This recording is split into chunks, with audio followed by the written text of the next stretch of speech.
Io mi sento forte di portare la voce dei veneti.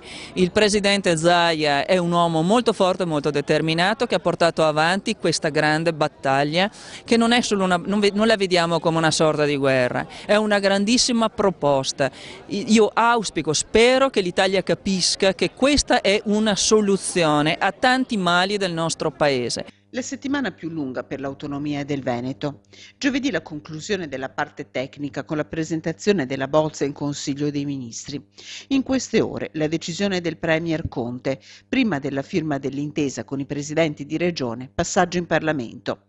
Attaccata dalle regioni del sud, Campania in testa, accusata di creare un'Italia a due velocità, in difesa dell'autonomia che sta dividendo il governo, continua la battaglia di un Veneto forte del mandato ricevuto da 2 milioni di cittadini.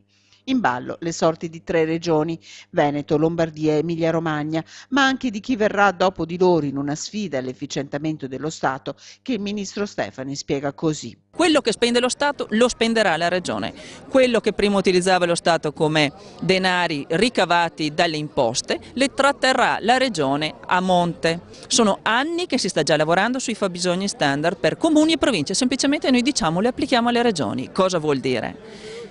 Fabbisogni standard significa efficientamento della spesa pubblica.